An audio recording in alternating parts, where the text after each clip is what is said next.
Good evening, everybody. Welcome to another live stream. Hey! I thought for a minute there I'd be on my own with David, just a disembodied voice in the ether, but he managed to fix his video just as the clock turns 8. So that's perfect. Well done, mate. Yeah, I will if I can get it to work. Bearing in mind the audio issues we had last week, if anybody cannot hear David, please comment. Shout because ASAFP. I have got response on my audio meter here within OBS, but as we realised last week, that means fuck all. It does jack shit when you don't set the fucking scene up correctly. It means absolutely nothing. So, the square root of fuck all. Hello, yes, welcome to another week in gaming with your hosts, the other guy, and Cookie Cutter. Thanks, Tim.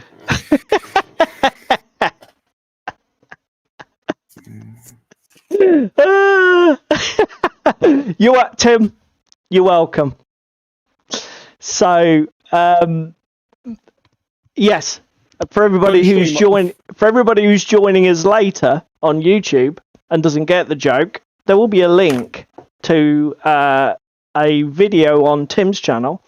Feel free to watch right to the end, and it'll all make sense. Yeah, you can't skip ahead unless Tim's a total hero and crops it out as a short, in which case I'll link to that. Yeah. Actually, to be fair, I could probably do that myself if you've allowed him. If you will allow that, Tim. So. Yes, what are we up to tonight in terms of hobby? Are you up to anything, Tim? Shout in the chat. Tim, now I'll never learn the proper name. I was going to be airbrushing my painting competition for this week because, it's actually for Monday that our club painting competition is due, but I didn't set my airbrush up, so I'm probably not going to bother now. Fucking amateur. I've got plenty of other things to be getting on with. What I'll do is I'll just show. Is that you hard skipping painting comp? Oh no, I'll do it. To be fair, you know me. I'm sort of cheating anyway. I'm not doing anything mega. Let me just get my webcam set up, and then I can show everybody what's going on. Or apparently I can't. Can you not operate the internet, mate? Apparently not. Oh, that'll teach me never to prime and not clear my airbrush out properly. Okay, mate. Do you want to go to your... You're finishing your leprechauns, Tim. Excellent. I have got a webcam for you, sir. So do you want to go to yours? Yes, in 35 seconds. If you want, again, if you know what you're doing tonight. Yeah, I will be in a second. I just need to throw some cleaner on a piece of toilet paper and sit my needle in it to clean my needle off a minute. So while that's soaking, yes, come with me down to my camera. We'll go landscape, not to trigger the fuck out of everyone. There we go, sir. You take it away and I'll try and fix this. So, people of the internet, tonight is getting ready for a Gaslands game on Saturday night with Hugh. So Hugh's trying Gaslands out, is he? No, Hugh isn't trying Gaslands out. Hugh's being forced to try Gaslands out. I have run out of board games. Fair. So I said to him, "Shall we try Gaslands?" He's like, "What is it?" I'm like, "Mad Max. Fuck it, let's go." So I'm throwing primer down on bits, at least, and then depending on how well that goes, we might finish putting some paint down on these boys. And then get the dry brushes out. I should really be doing painting, can't be asked. Story of my week. Other people will know that I've been painting Armada recently on stream when I was last here. So we'll just give everybody a bit of a project update on that. Yeah, they're looking spanking now. They look, just for everybody's interest, they look better in the flesh. So I've just got to wash the metals, give them a dry brush, done. And wash the bones. Then we're done. We're calling them done, and then it's just basing. Yeah, and your basing is going to be like a weird sort of toilet paper glue combo to simulate rippling waves, isn't it? Yes, it is. Be interesting to see how that works out. So that's what we're doing. And then the other thing I treated myself this week to, Paul, you'll be happy to finally know that I own some of this. Yay! Yay! So I can start varnishing my miniatures. Do you know what, mate? You so need to.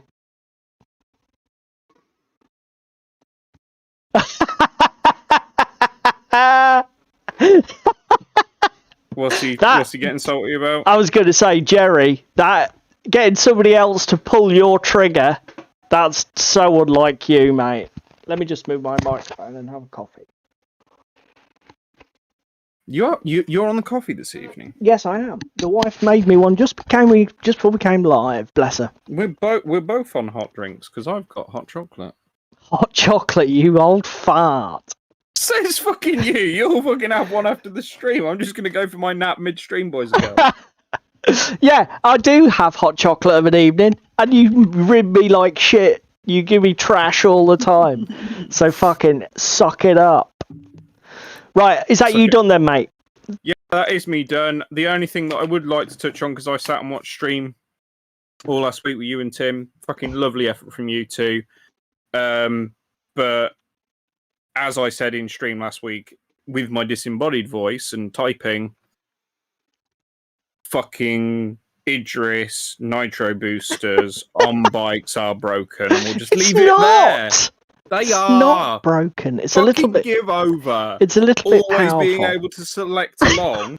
Yeah, that don't seem broke and getting away from the pack. No, that's not broke. Don't fix it. So on that note, so I think this is an appeal to the designers of Gaslands. David wants fucking double long Idris lists made as illegal, basically. Marked for death. Fucking whining git. It'll be fine. I'll play something else next time. Good. I'll do some sort of Miyazaki skid turn bullshit. Shenanigans. Yeah. Miyazaki bullshit I can live with. Is my camera off or is it still on? What is wrong with Have this? You turned my camera off, yeah, on my desk cam or not? I have. Oh, right, okay. I can go back to it though. It is but the click of a button. Well, have you got something to show off? No, I don't need to go back to it. I just sat here with it in front of me in the way of me painting. Okay, so which is neither use nor ornament to me.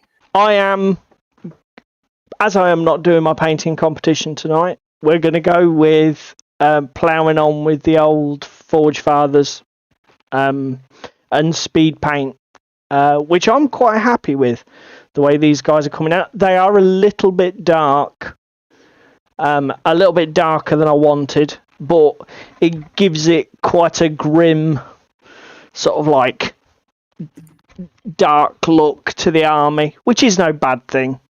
I don't want it all poppy colours and shite. Hey, you have started Assassin's Creed yet? No, I fucking haven't. There's a wild surprise. What's it? You're a bit. Oh, hang on. Let me fade in. Let me do this. So here we go, everybody. So here's. This is actually the old Mantic Steel Brother. What the hell are they called? They're now listed as militia. Anyway, for the Forge Fathers. Steel Warriors? I ain't got a clue. I can't remember. Whatever the core troops are called, Jerry will know. This is the old kit. So I have one of the old kits, And my they're now listed as militia on the list, so I'm doing 20 of these guys first in this sort of like colour scheme that's a mixture of blues. Yeah, Jerry, these are the purple militia. in there. Purple is not blue. Well, it's blue, purple, and turquoise, and lots of blacks and metallics. The only other thing is the beards. I'm going to do them last and just go a random shade of blondes, greys, browns. I'm just going to just mix it up. Steel Warriors. Thank you, Jerry. Yeah, because back when this game was launched, I think this was the original Steel Warriors kit, but now they've obviously got the new Steel Warriors kit, which looks more like that, and is a little bit better. So the old kit is now relegated to being militia in the army list. So I've got 10 with cloaks, 10 without cloaks to create some differentiation on the battlefield. The ones with cloaks are basically all painted, except for the beards and faces. And we're just getting these guys up the last few steps. So that's what I'll be ploughing along with for a little bit. Please tell me you are doing ginger beards. I will be doing some ginger beards, yeah. I'm not doing all 20 with ginger beards because that might get a little bit ridiculous. Actually, I do have something else that we need to talk about on the stream. Okay. It's what I sent you the Facebook picture of earlier this week. Okay. You know the We F***ed You picture? Oh, God, yeah. Fucking clever twat. And you'll be glad to know that my wife agreed with you, so that's annoying. Where would you like it? Discord? I don't know. Well, if I send it on Discord, it'll fucking die, won't it? Yeah, hang on a minute.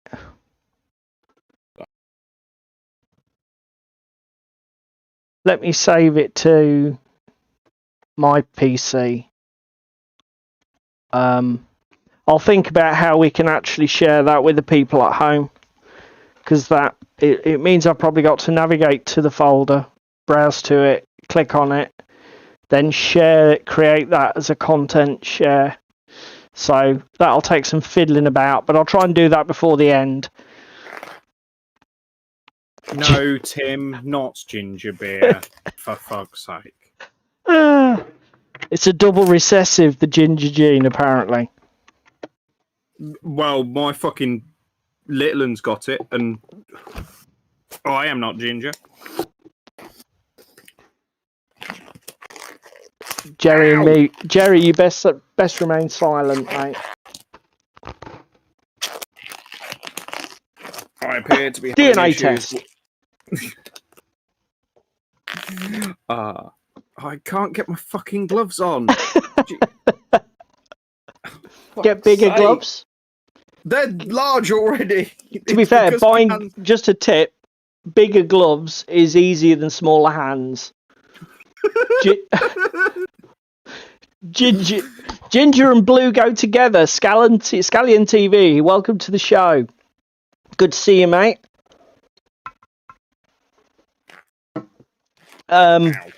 What are you up to tonight, sir? Are you Caribbean lush? Oh my God, is that some sort of weird kids drink? Is it? Don't know. Oh God, what are we? Caribbean lush. What is he on about? Is that one of the? Are you on the weird Tim's. beers again, Jerry? Yeah. Is it? Oh no, it is Jerry, isn't it? Yeah, it's Jerry. What has he been fucking at his local shopping Northern know. Ireland getting now? To be fair, but the only thing I've not seen him drink is petrol. You drink some weird shit, Jerry, I give you that. Is there any football on tonight, mate? There's always football on at Jerry's house. Highlighting some German World War II gun crew. Nice, mate. What scale? 28 mil? Or smaller? Or... And do you have a preferred World War II system, or are you a bit of a historical play anything?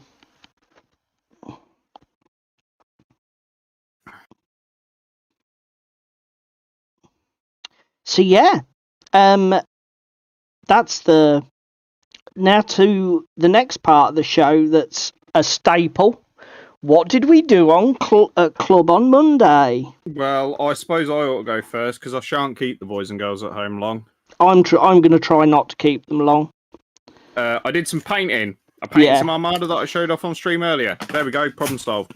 That was it. Unlike you, just the way things worked out, you didn't have a game, did you, bud? No, I didn't. And I wish I'd been the same. But unfortunately, your salt. Where's the shaker? Where's the shaker? Yeah, okay. So what did I do at Club on Monday? 28mm, started with bolt action, moved on to Command and COC. Oh, that's the one by Two Fat Lardies, isn't it? But I can't remember what the hell it's called.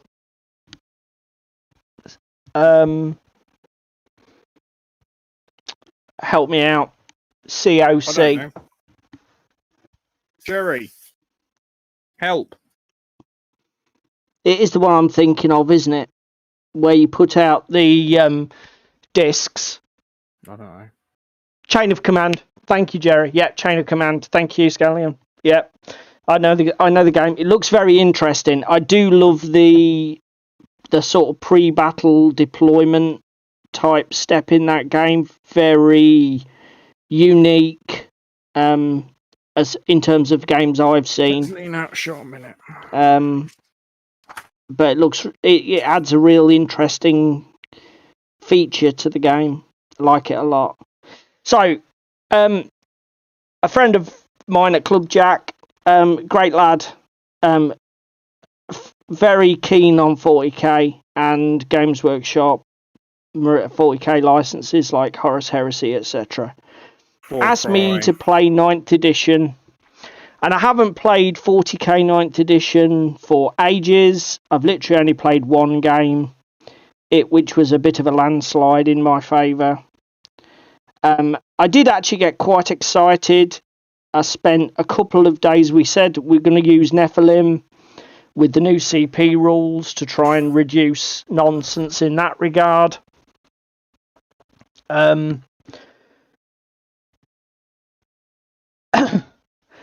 So I spent a couple of days researching all the Nephilim stuff because I haven't got the Nephilim supplement, so I had to go to a friendly internet site and get some information. Checked my army updates because obviously Necrons have had tons of updates to their cores and various things, so I had to update all of that. And then we got to the game. We played 1,000 points, and I played Necrons, and Jack brought Custodes. And essentially, he went first, and he played quite a tame positional turn. I went second and shot and charged one of his three-man basic core units, Sagittarians or something I think they were called. And I killed 2 out of 3 models with my general or with my warlord, my overlord, and a unit of wraiths. And then he had turn 2, and he destroyed my general, my wraiths, all but one model, a whole unit of warriors. What else did he delete? Deleted my Canoptek Spider, deleted my unit of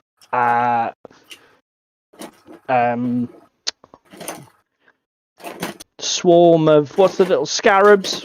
Except for one base. Took a 6-man scarab base down to 1 base in 1 turn. Which is, for everybody who doesn't know, so that's 20 wounds. just deleted. And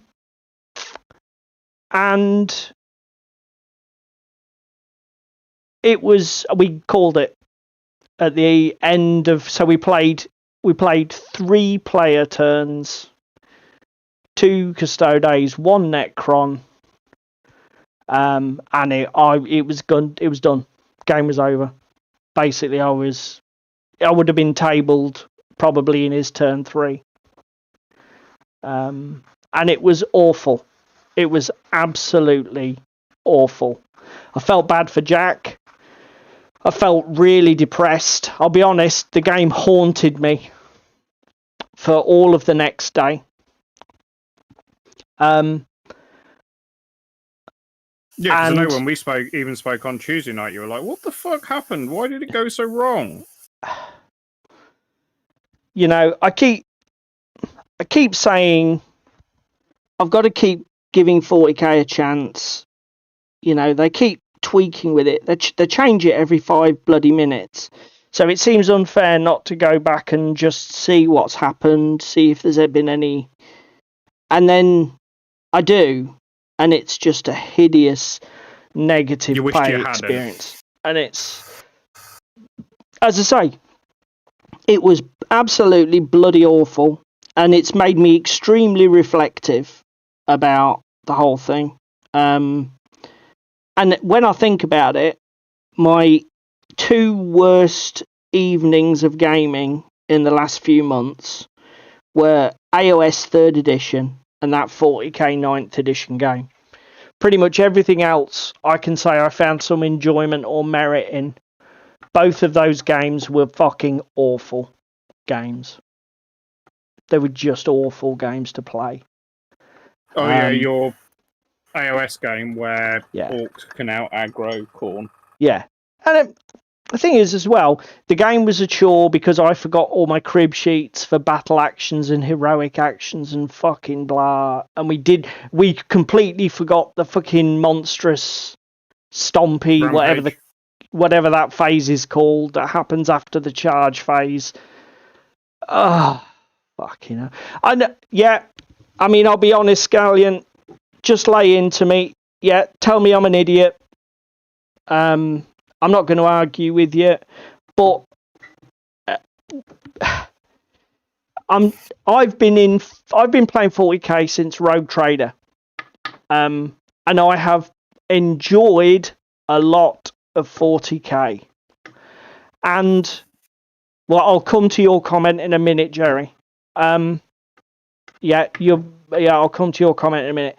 So I've played a lot of 40k, and I've enjoyed a lot of 40k, and I've enjoyed a lot of 40k that I haven't won. It's not about winning. I mean, I said to Jack, we've had some absolutely stellar games of 40k back in 7th and 8th. And 7th. But, I mean, when I played in 2nd edition, I played Squats and Imperial Guard. My mate Chris played Marines, Smurfs, Ultramarines, and Eldar. I never beat him in 2nd edition, ever. But I had games I enjoyed. And the problem with 40k now is the whole process is beyond unenjoyable. I mean, Jack's army was so resistant to damage. We come to Jerry's comment. The problem is 40k is the only game I've played recently where when you play it, if you dissect a bad game, you come to the conclusion you lost the game the minute you were in the shop and bought the wrong units. And that, to me, is fucking ridiculous. You know, I've all Tuesday morning, because I work, no, Tuesday evening, because I worked early on Tuesday. Tuesday evening, I went all over YouTube looking for Necrons versus Custodes battle reports, Necron competitive lists at 1,000 points, and basically they're all the same. If it's 1,000 points, everybody says, yeah, okay, Silent King's a bit too expensive. But what you do is Technomancer, massive blob of heavy locust destroyers, whatever they're called. Yeah, the new minis. Yeah, or Technomancer, massive blob of Scorpex. And it's like, and then it doesn't really matter what the rest of it is. Maybe Triarch Stalkers, Annihilation Barges. But basically... Quite vehicle heavy then. Well, because the current meta, you need shit tons of AP2, AP3. You need shit tons of high volume shots. You need shit tons of modifier bubbles and sort of strats to boost all your guns. Nobody's running warriors. People only run immortals for cheap space fillers. Nobody's running death marks. You know, and it was just like, fuck off. So basically, what I gleaned from looking on the internet was that you don't own the correct minis. Therefore, it's going to be unenjoyable. You see, again, my style is to be a bit of a Highlander. I like variety, and I like to collect models. So I'll buy a box of this, a box of this, a box of this, a box of this, a box of this. And then I'll put my model army together, get it to the points limit, and that's it. That's that project done. But that can't win. What I need is spam this really good unit 3 times. Spam this really good unit 3 times. Stick the best HQ on it. Go. And that's not the way I roll. And it's like, so the only way I can compete is to go to the shop and buy more. Well, I'm out. If the only way I can improve at a game is by spending money, if that's why I don't pay these microtransaction computer games. Same thing. You know, it's fucking ridiculous. Yeah, he did. Apparently he did. And don't get me wrong. Don't get me wrong. I know everybody can lay into me in the comments. Well, who the fuck builds Highlander lists? I mean, that's a bit of a meme. Taking one of everything. How the fucking hell do you expect that to work? I would say to the game designer, here's an idea. If I take a whole variety, because my list consisted of fast attack choices, elite choices, so I can't be accused of being a twat and saying, oh, well, you only took core. If you don't take any elites, what are you going to... I had Lich Guard, I had fucking Wraiths, Tomb Blades, Scarabs, Canoptic Spiders, all sort of like one-ofs and small units of. So I had variety, but it gets trashed. Because what I need to do is focus on the 2 or 3 highly points efficient death dealing units from the codex, spam them 2 or 3 times, done, out. Yeah, but it's finished. Like the fucking that fucking AdMech list that won the LGT. It was just all the fucking flyers and everything else, and it's like, that is not fun. Well, I mean, don't get me wrong, it's somebody's version of fun, and if you love that, fine, great, bingo. And again, to be fair, if I was new to 40k and I was smart enough to do my homework, at least I know what I need to do. But the problem is, I am 51 years old, I have a huge collection of models for 40k, but I cannot build effective lists with the collection that I have. Well, again, come back to the elephant in the room. Your 40k Raven Guard army. Well, what again, used to be a, what was it, the normal battalion, whatever it was called in 8, yeah, again, is now a, what is it, Vanguard detachment? Because it's absolutely full of elites. My 40k Raven Guard army was bang on theme. Was it really brilliantly built? No, it was probably shit. But it was really themey. It was tons of land speeders, the one that carries troops. Is it Typhoons? Land Speeder Storms. Storms. So it's Land Speeder Storms, 1 unit of snipers, 1 unit of veterans with jump pack. Kayvan Shrike went along with them, so he was the hard hitting, drops in with the veterans, does a bit of damage, and the rest of it was just scouts. Small 5-man scouts units to go in the storms, and 1 10-man blob of scouts with snipers and camos. But now they're not core. So now I've got an entirely elite marine list of firstborn scouts. Oh, we've got the bots. Hello, bots. Let me just silence that. Fucking hell, we must be getting popular. Right. Let's hide user in this channel and report it. I shall be with everybody in a second. Okay.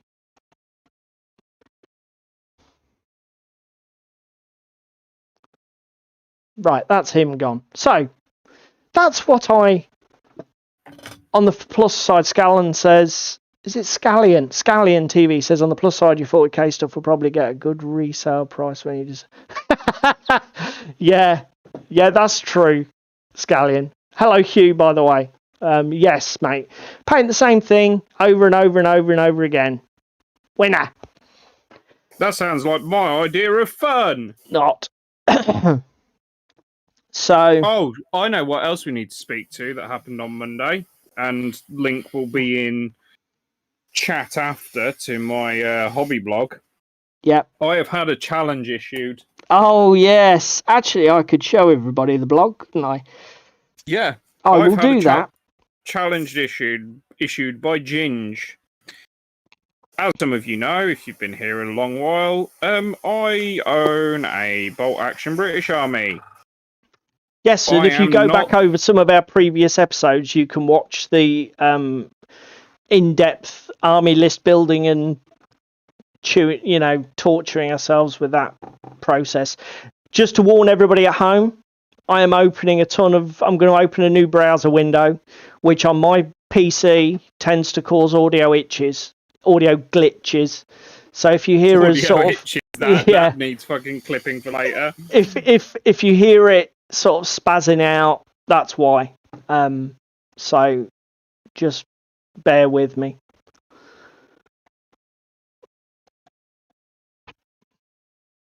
So anyway, you carry on, mate.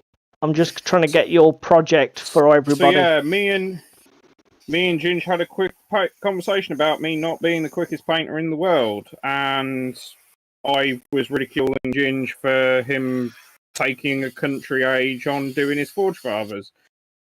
So Ginge got a bit salty, and Ginge challenged me to paint. Hang on a minute. This has turned into a bit of a character assassination against me. Can we just tell the story without sort of berating me? That would be cool. Well, we've got 20 quid bet on it. Yeah, which I think's a safe bet. I'm not at all concerned about losing this bet, may I add. You are going to be fucking shocked, my boy. Mate, if you come through, I'll be more than shocked. Based on your track record, if you can paint a bolt action army in 14 days...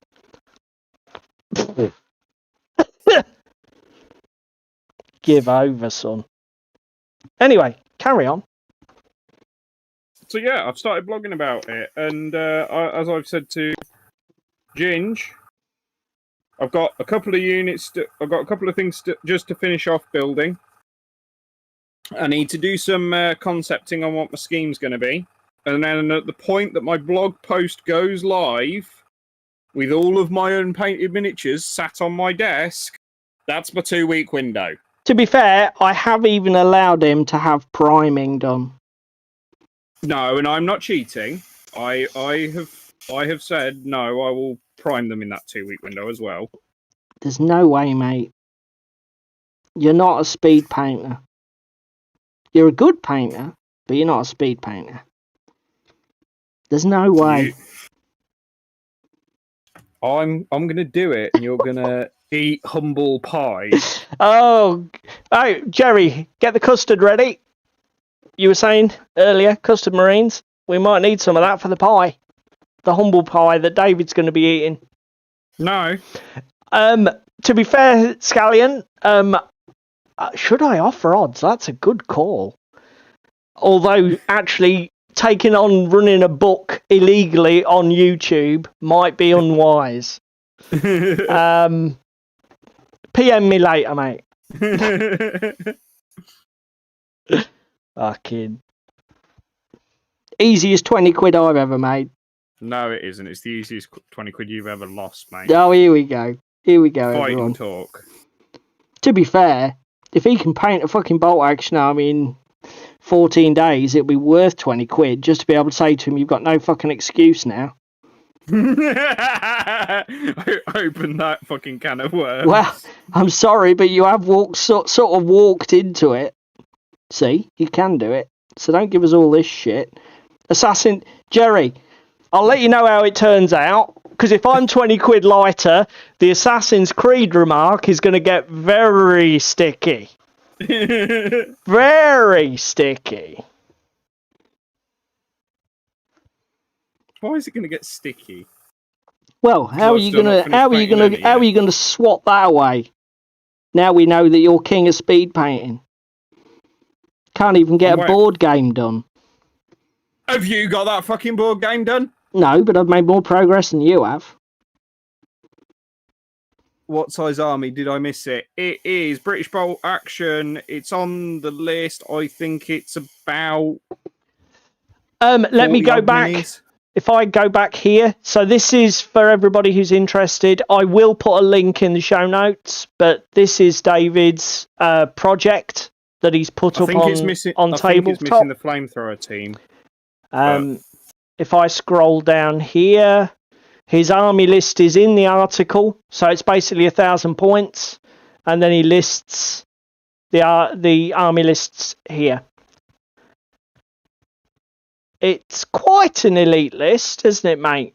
But it's very all veteran. Yeah, it's an all vet parachute airborne list, so it's quite, but it is all infantry. So it is a fairly high model count in defence to David. It's not as if he's skiving. And what is it, about 30 odd models? Yeah, 30, 40 models. Because there's 36 just regular line troops, I think. Oh, right. It's probably 40 with all the teams and that you've got, mate. Yeah. So it's a 40 model list. So it's not insignificant. I mean, my Japs is about the same in terms of infantry. And then obviously I've got the Chiha and a couple of teams.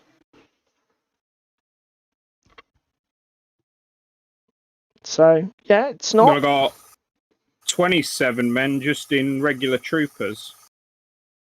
2 squads of riflemen with the Bren guns, 1 with anti-tank grenades, and then a squad of SMGs. It probably is just under 40. If your regular squads are 27, all of your teams can't add up to more than 10 or so, I wouldn't have thought. It's probably just under 40, is it? 2-man sniper team, medic, 2-man lieutenant, forward observer, spotter, 3-man mortar team, armor piece of 6-pounder with 3 men, 2-man flamethrower team. Yeah, you might be tickling just over 40. But yeah. Very, as I say, we'll see how that goes. Although I have a feeling. What do you mean you slap chop? That's it, David. Slap chop. I don't have the contrasty colours to do British Airborne. Buy them. Yeah, also doing Denison Smock, camouflage, slap chop. Yeah, that's probably not bad. Not going to happen. For anybody, while we're on the subject of slap chop, I am not going to say that this is slap chop, but it's certainly my version of it. That this Mantic project is basically slap chop. So all of the models have just been done with a basic 3-stage zenithal, dark grey, mid grey, light grey, and then we're just going with speed paints directly over. Obviously, slap chop's done more with dry brushing than airbrushing, but it's essentially the same principle. A hooker bit your tongue off. What? Who? What? I I don't know if that's some weird twisted slap chop reference or whether maybe the audio was breaking down and Jerry misheard something about hookers and biting tongues off. Either that, or he's only just caught up with the fact that there was a bot in chat advertising. Was that what it was? I'll be honest, I didn't even read the advert. It was obviously, if it was hookers offering to bite people's tongues off, very Hellraiser. But yeah, no, I missed that. So, yeah, so what do you mean you need to start building smaller lists, Jerry? Are you one of these people who just loses control and doesn't stop till you've got like 5,000 points or something?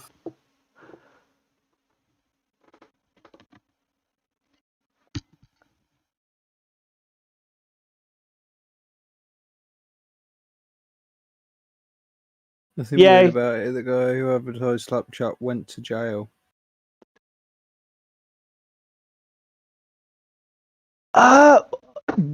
What? That guy on YouTube went to jail? Right, okay. My Google foo will check this out later, Jerry. What the hell?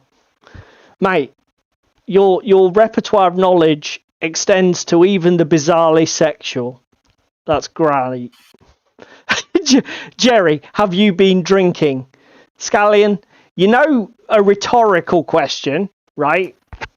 That's that. My DAK 8th Army British is about 120 inches. His DAK is about the same. He is drinking, yeah. We knew it. Yeah. You have got a problem, Jerry. You need to sort of calm down, mate.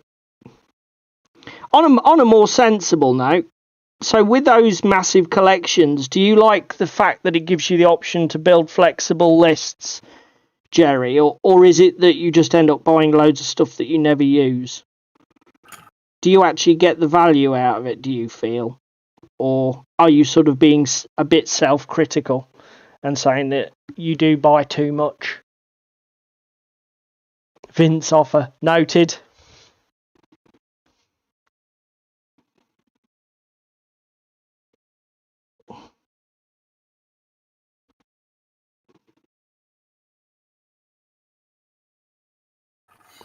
I'm missing music this evening.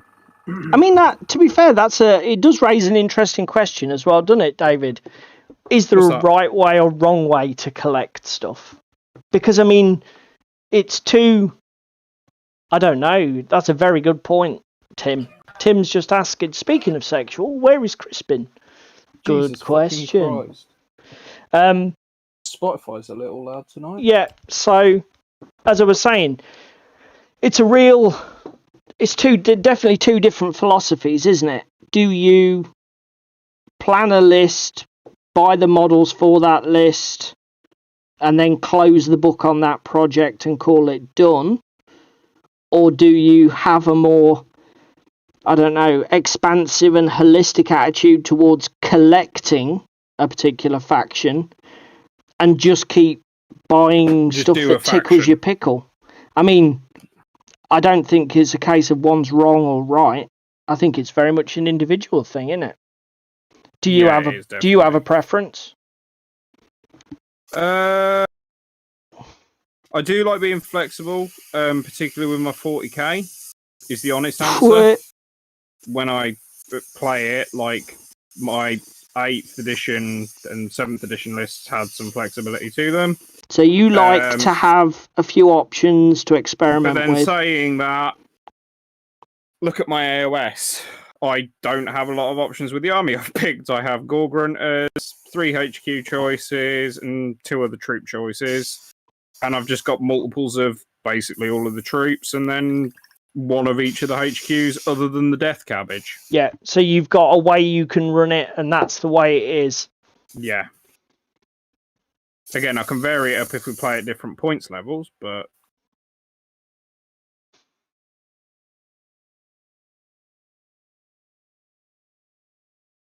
Can somebody translate Jerry's comment for me, because I'm lost? I guess Arbats is supposed to be armies or bats. I finished based on the £2 when I play historical games. Pass, Jerry. Jerry, what have you been smoking? I think it's just what he's been drinking. He's on the spirits tonight. He's lost the ability to type.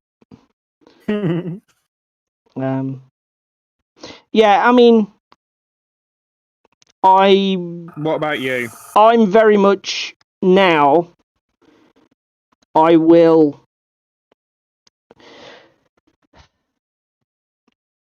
collect enough models to field an effective army or field a legal army.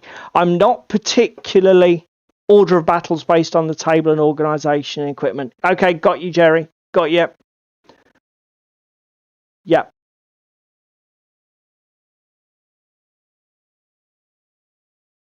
Three.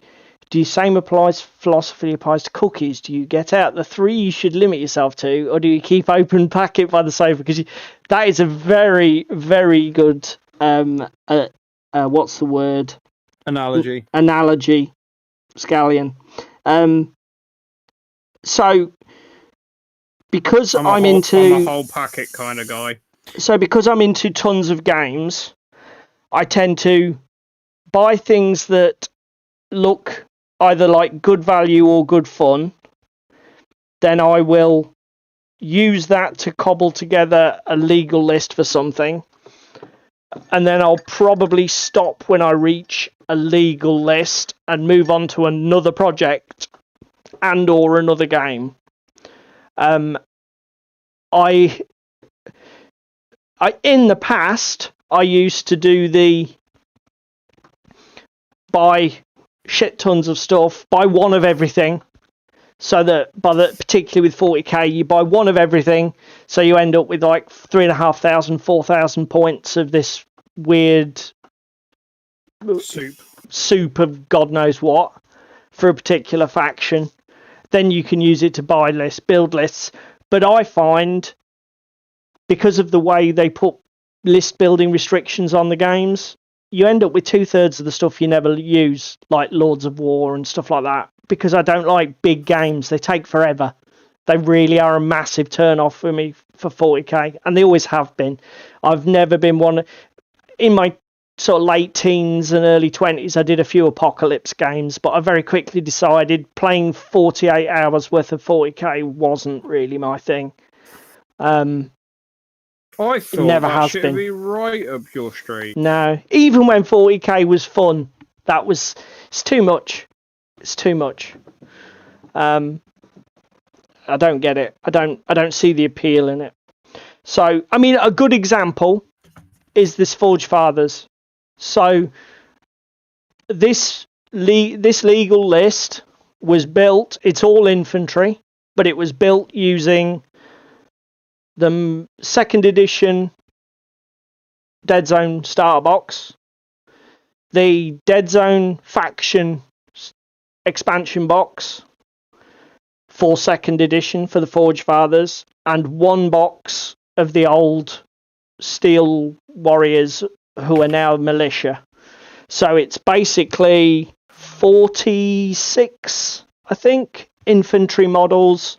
It's about 990 points, so it's pretty close to 1,000 as I can get. And it's done. It's put together from bits and pieces I already owned. I haven't had to spend any money on it, and I'll be able to go in and enjoy Firefight 2nd edition with it. Yeah, it's not particularly well thought out, so I didn't design the list on paper and then buy exactly what I need. I mean, I do that. Infinity's a prime example. Yeah, I was just about to say. So I already own enough Japanese sectorial to field a good 300-point list, and I have spares. I have a spare Rushi drone. I've got spare infantry figures, and I've got stuff I'll never use. So, but Infinity's a tricky one to buy for, because you do sort of there's no way to buy what you need without ending up with spares. Corvus are a bit cheeky in the way that because they sell everything in like 4 or 5 model selection packs. You can guarantee that there's probably 1 or 2 of the models in there that you really don't want. And for my second faction army, I know I'm going to do combined army, who are the alien races, vanilla. And I've worked out what I want in the list, and I've worked out what I need to buy from Corvus to get those models with as minimal wasted money and overspend as I can. So I've sort of done it. I very much have done that project from plan a list, because I don't have any tags. So I wanted to do an avatar list, which is the Combined Armies tag model. And I knew what I wanted to do, so I planned the list, then planned the purchases. So I do vary it up. I don't do everything. I don't do it the same. But one thing that I definitely do now is I try to limit my overspend, as I call it. I don't like accruing a load of spare shit. Well, again, it's like what's it called? That's true, Jerry. You're talking about the Code 1 ones, aren't you? Yeah. Yeah, both of my armies are Code 1 starter. Yeah, for the completists and the people who just want a massive collection of options, those Code 1 boxes are very good. Yeah, but they're expensive, as you say. But you do get a lot for your money. They're a very good value way to buy a lot of models. If that's the way you roll. I'll be honest, I don't play Code 1, so I don't find they appeal to me, because I tend to want to run options that aren't in those boxes when I'm building lists, which is unfortunate. Yeah, but that Yujing and Pano list that I've got's Code 1, technically. It is. And they're not bad little lists, although we'll see how you do against my JSA. Which we're going to have to plan at some point, sir. Well, if you don't get so fucking busy and book yourself out like some sort of whore till February, then we'd be alright. Have we got a game booked for January yet? Talking of booking out. I think we have. We'll have to check. I'll check the calendar later, because that could be good fun. Before we move on to the main topic, because it's looming for 9 o'clock, there's only one news item. I'll put news in bunny ears because it's not really news. Let's go back to the main scene. Why are we still looking at David's fucking bolt action? What's the point of that? Just peer pressuring and reminding me, mate. I would hazard a guess that. Fucking hell, Jerry. You see Jerry's comment? You and Tim and your bloody puns. Oh my Christ. So, but my one bit of news from PSC, I only started reading the rules for IABSM. What's IABSM? Not a clue. I know PSC is Plastic Soldier Company, Scallion. So bought loads of 15mm figures from Plastic Soldier Company. As I've only started reading the rules for... No, it'll obviously be some sort of... Well, actually, I don't know what it would be. It could be any historical system. I ain't been shot, Mum. The game is actually called I Ain't Been Shot, Mum. Fine. Wow. That sounds interesting. What is it, World War? Sounds like it should be World War One. If it's not, Either that or post-apocalypse. yeah, I don't know. It's got that. It ain't half off, it ain't half hot, Mum. Although that was Second World War, wasn't it? Set in Burma, in Southeast Asia. That series. Who? Right. What were we fucking getting sidetracked by this nonsense? News, Ginger, news. Bring us news. Right, here we go. Let's go to news. Ching! So, what is it? It is World War II, Jerry. Thank you very much. I'll have a look at that. I must confess, the Lardies, their games, company level game. Yeah, hence the 15 mil. Makes perfect sense, Scallion. Yeah. What are you dearing, Jerry? Don't you like Glass Cannon? Anyway, I do. Glass Cannon Network. I have been watching a ton of Get in the Trunk recently. They're on season 4. Essentially, if you guys don't know who these people are, it's a load of, I think, exclusively Americans who do live streamed role playing. I tend to watch. I've watched their Call of Cthulhu, and this one, Get in the Trunk, is Delta Green. But oh right, okay. Quote from it ain't off. Oh yeah, of course. Or yeah, yeah, nice. Yeah. So yeah, I am not a massive fan of Critical Role. Shock horror. I know I'm the only person in the world who isn't, but I don't find it particularly watchable. I find the pacing is hideously slow. And I for me, it's a bit indulgent in the way that they pace it, I guess, the storytelling. Yeah. They just drag things out far too long from me, and I find I lose patience with it. I attempted to watch both season 1 and season 2 and petered out with both. Haven't bothered watching season 3 because I just want it to get a move on. Get a move on. Lovely boy. But these guys, totally different. For me, they are funny. They don't take it at all too seriously. Here's the thing. Critical Role, when you watch it, if you've role played for any amount of time, it is not like any role playing game session you've ever been in. And I would challenge anybody who says otherwise. It is what it is. A group of American voice actors presenting almost like a radio play style format storytelling experience for a viewer. Yeah. This is way closer to what I have experienced myself as role playing. You get the pace is a lot quicker.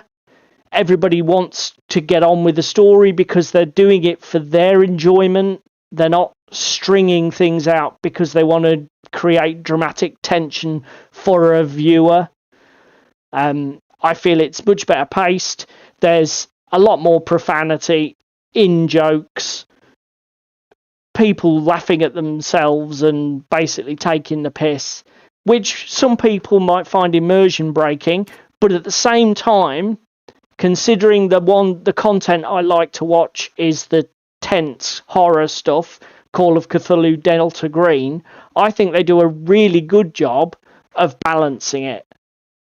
absolute hysterical take the piss comedy with, oh, that's a bit fucking weird and freaky. Yeah.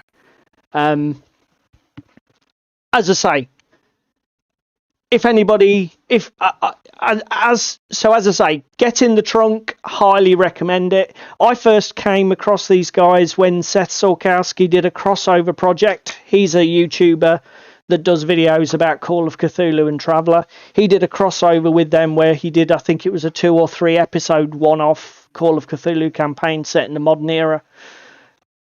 And that's what turned me on to them. Yeah, I get it, Jerry. It's not for everybody. I have tried to watch I've tried to watch Critical Role Star shows before, and I've bounced hard off all of them, except this. This I can watch, and it makes me laugh. And it gets on with it. Each show is a maximum of 90 minutes, I think. Yeah, versus the fucking 3 hours of Critical Role.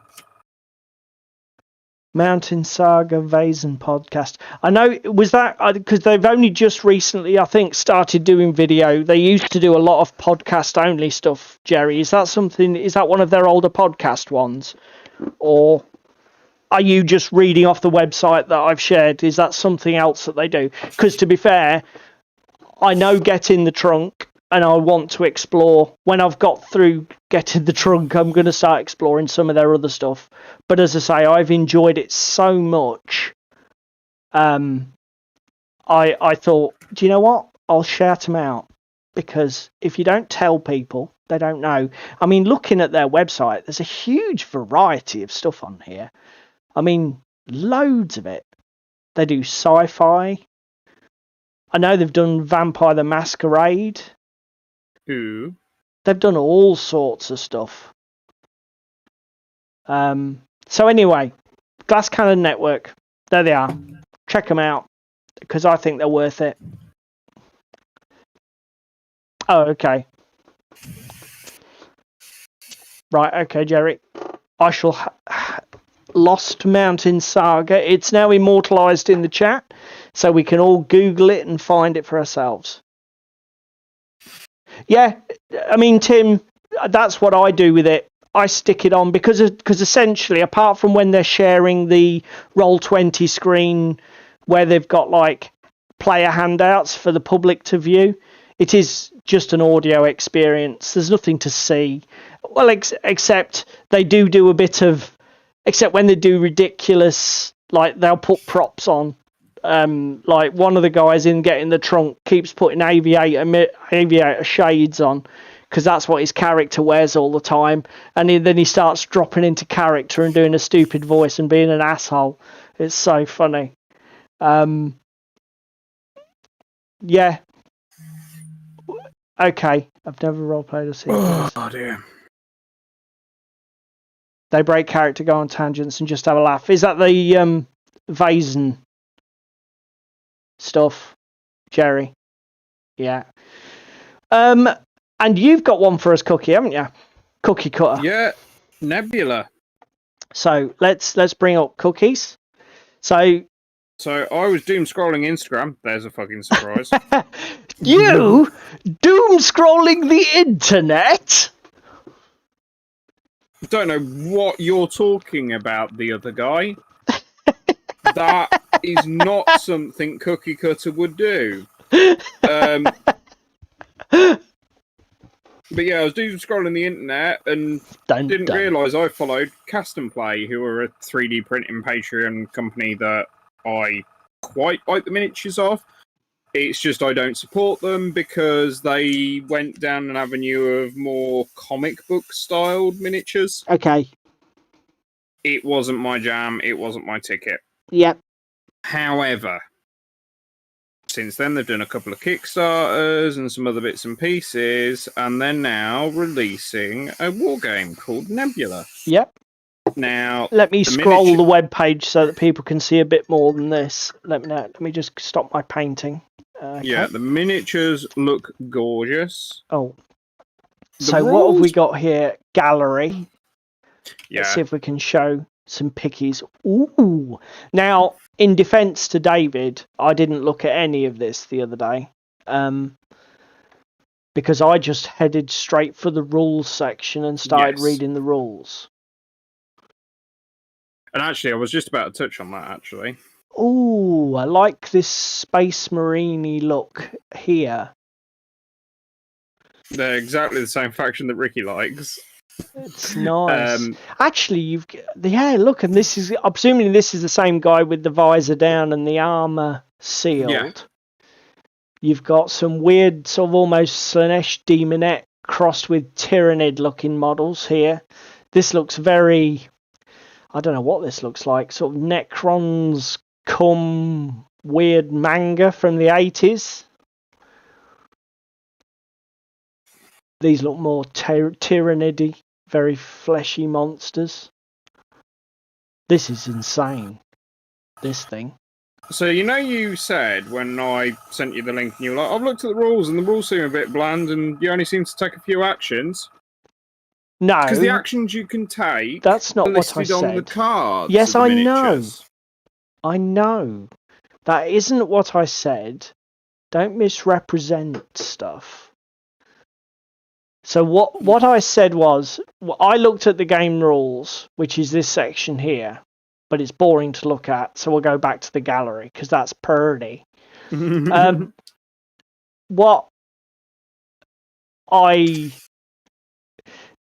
liked about the rules was there's a system. It reminded me very much of Epic back in the day, where you issued order tokens to every unit in like an orders phase at the start of the turn, and once those orders are issued, you can't change them. So you issue tokens with orders for all of your units, then you alternate in activation, pick an order and do the order. So I like the fact that because your opponent, presumably the orders are open, it wasn't really clear from the rules. So I don't like an Epic. I believe so, and the initiative system that they've got where for the actions phase it goes high to low, and then for the combat phase it goes the other way, so it's low to high. Right. And the other thing I like about the initiative system is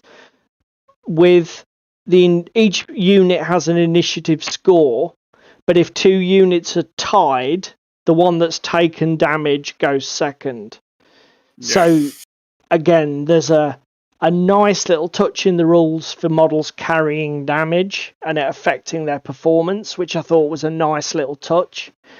As David said, it seems to be card driven rather. So you have cards for the units. Here's some for the Exo Militia, which are these marine-y looking dudes. And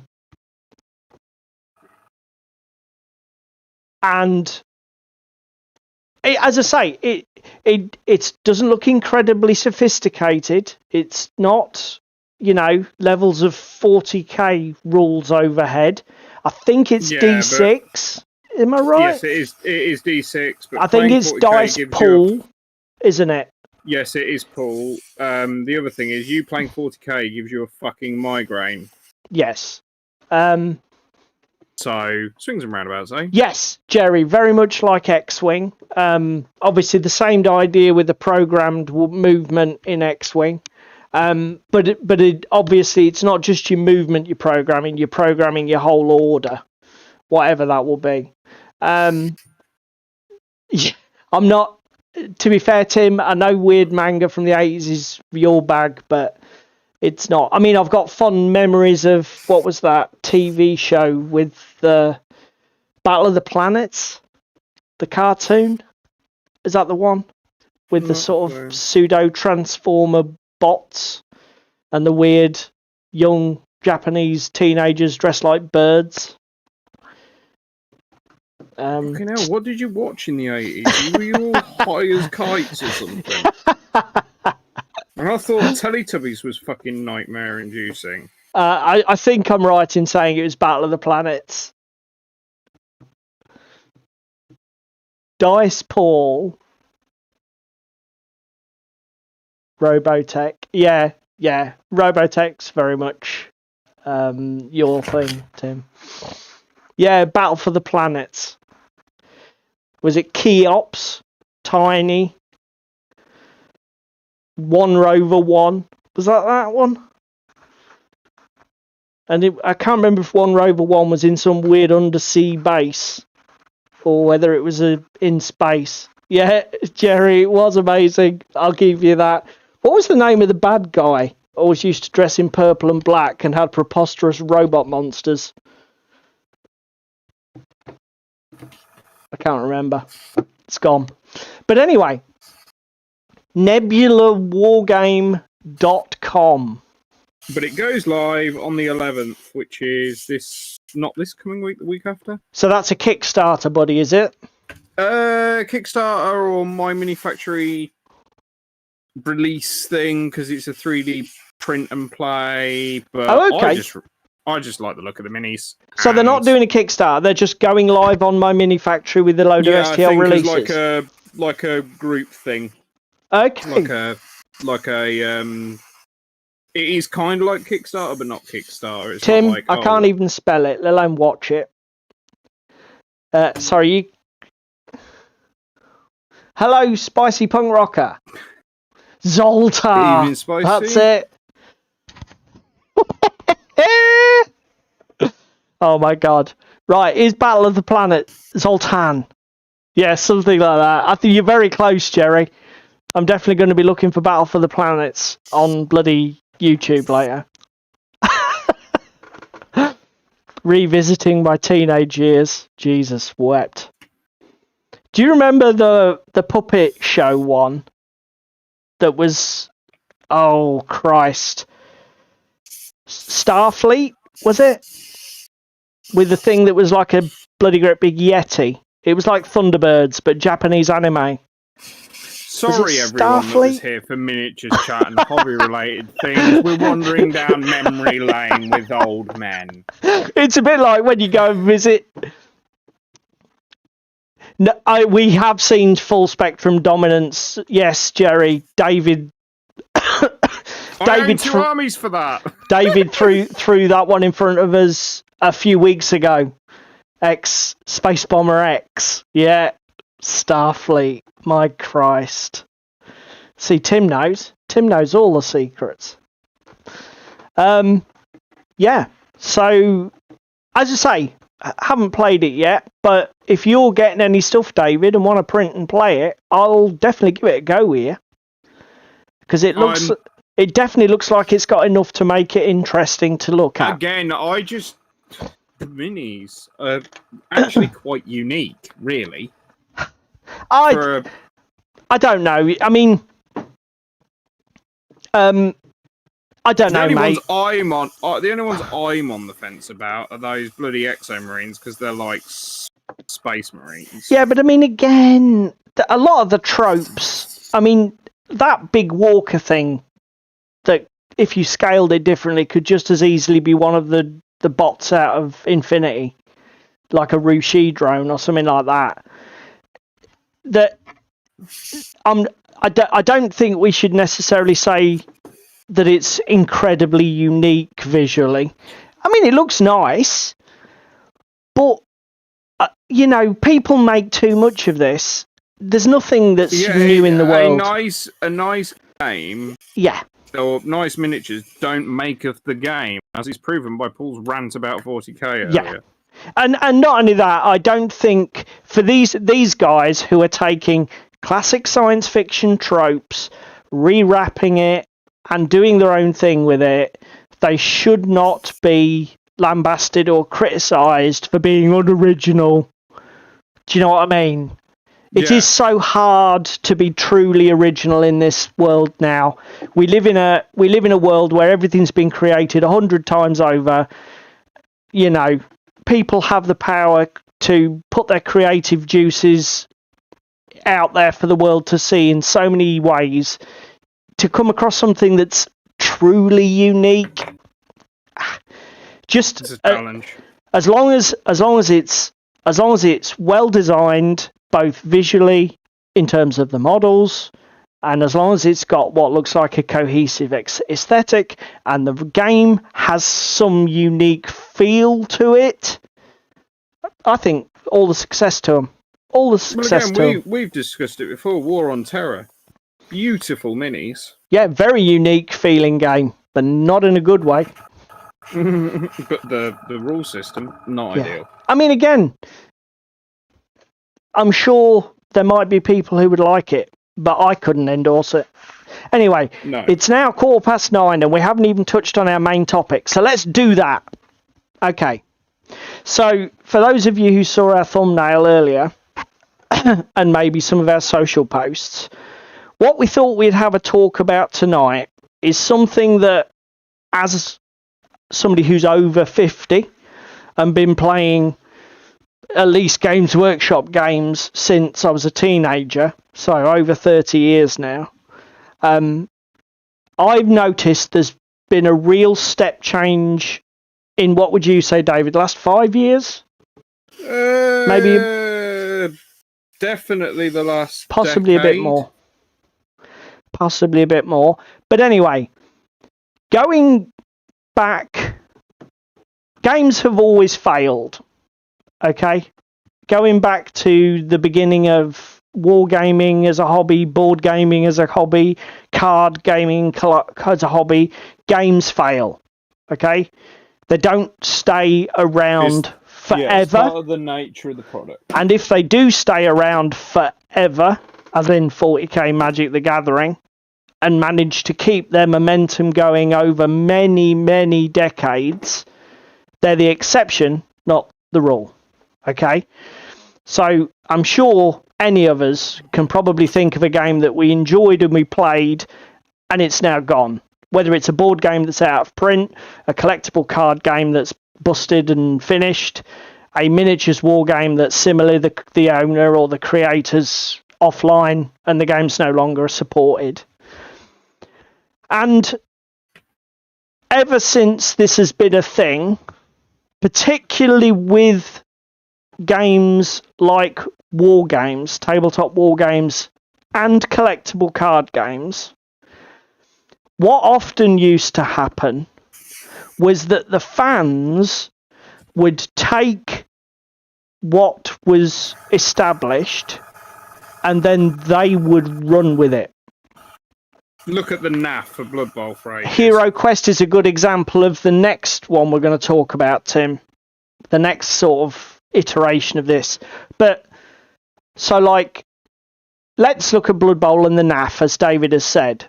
Okay? So, Blood Bowl was huge when it was first released. It went through 2 editions or maybe 3 starter sets. I can't even remember. And then it just went radio silent from Games Workshop for no new releases. No Jerry new can minis. tell us. I think the last official release for Blood Bowl was like early 90s, mid 90s, Jerry, 96, something like that. And then there were three originally, yeah. And then radio silence from GW, and the fans took over. The organisation that was called the NAF that was formed, they sort of like took charge of updating rules and, you know, managing balances, ranking teams, running competitive events. There was sort of like Blood Bowl apps. You could do... Basically, the fans just went mad. And they said, this game will not die on our watch. Yeah, we won't and they allow put it to happen. tons of work into it. Another good example is Mordheim. Yes, which is still technically dead. So Mordheim, again, died in the late 90s.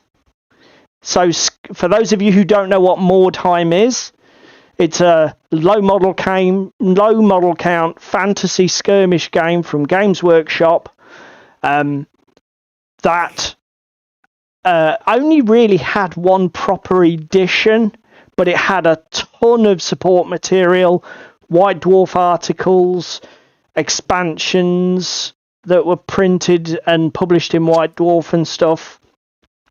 And this game is still massively supported and massively played. Broheim, which is the website I've got here, which again will be in the show notes at the end of the show. Broheim is like the place to go for everything Mordheim. If you want to find rules, we've even war played a couple bands, of games, scenarios, sort of suggestions for balance tweaks, how to make armor worth buying, blah blah blah. Everybody's got a theory. Everybody's got their homebrew. Yes, yeah. So Blood Bowl, as Jerry points out, the living rulebook was authorised by Games Workshop.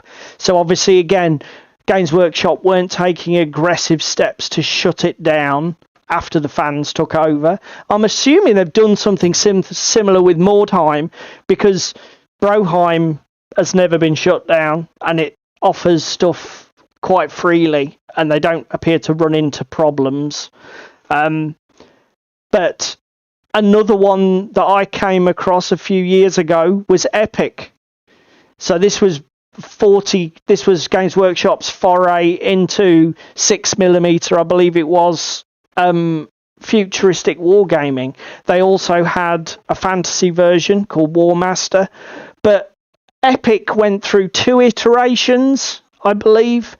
It had a sort of like a first edition called Space Marine. Then there was another revised rule set called, I believe, Epic 40k. And basically, it died. The model ranges all went away. You couldn't get the stuff unless you wanted to pay hundreds of pounds on eBay. But the fans said, no, we're going to keep this game alive. We're going to keep supporting it. And you've got website here, EA, what is it called? Let me get this right. Netarmageddon.org, which is a whole, you can get army lists, details of all the units for the last release for Epic. And this was what used to happen. Okay? So this is the old world. But now things have changed, haven't they, David? Even GW, yeah, have brought back Blood Bowl. So yeah, they're bringing back the old world. And our question was, I mean, here's a good example of the other one, and Tim's already mentioned one. So Tim mentioned Hero Quest.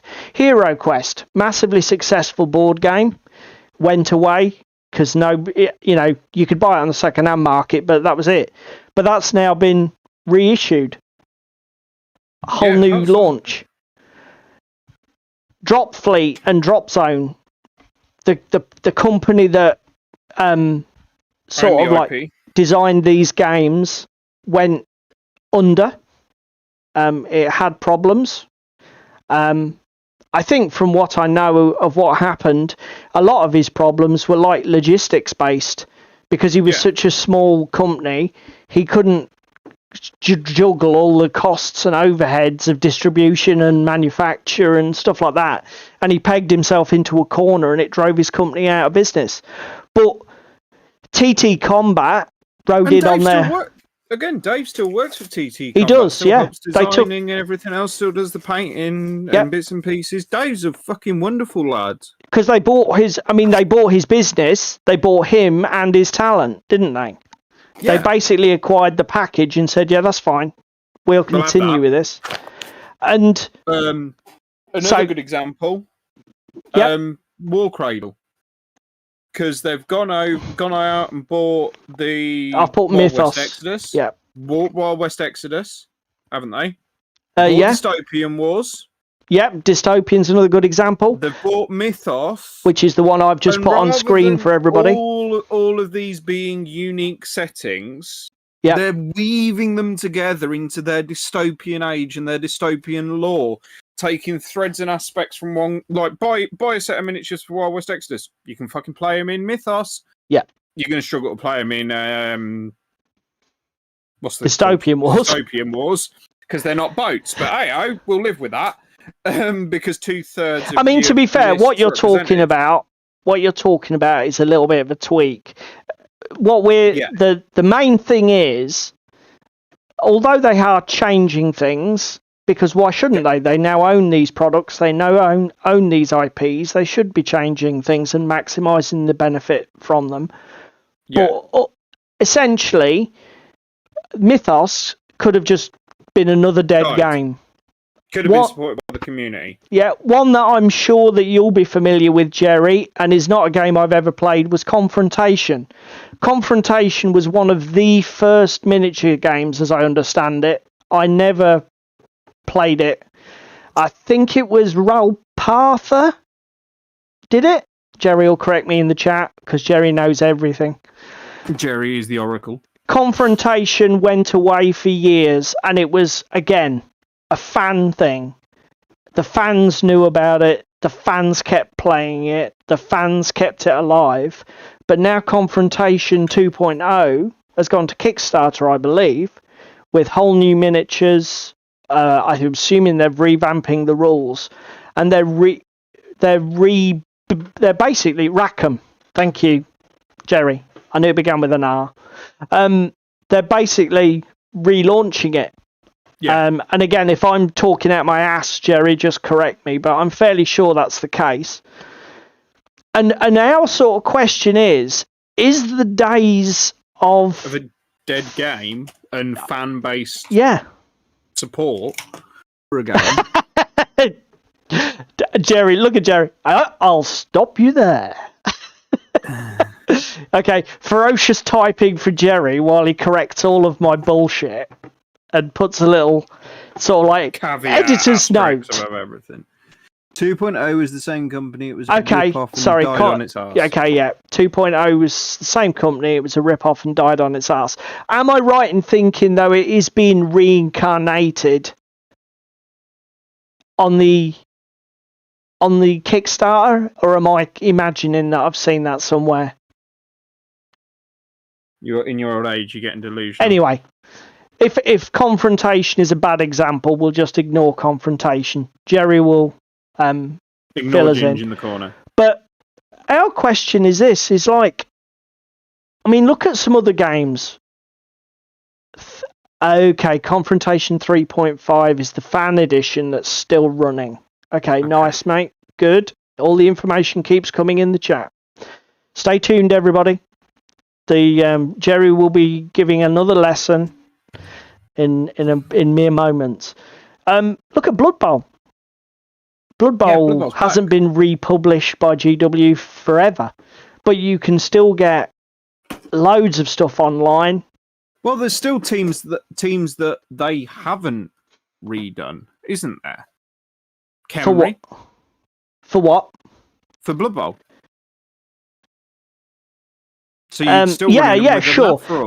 But that's because they took the Khemri out of their lore for fantasy, didn't they? They've sort of like dropped them because they weren't copyrightable enough. Egyptian skeletons, it's not really unique enough, guys. Yeah, but then are the Amazons and Norse for Blood Bowl? Okay. Again, that's my point. Yeah, I mean, are we gonna what again? I'm interested because I don't have an explanation really for what's changed. Presumably, a lot of these games and products stop being commercially successful because they cannot sell enough to make it worth their while. Yeah. And I mean, collectible card games, when they die, you get the hardcore group of fans that keep making fan sets, and they just release images on the internet that you print on stickers, stick on old cards, and you've got new cards for your old game.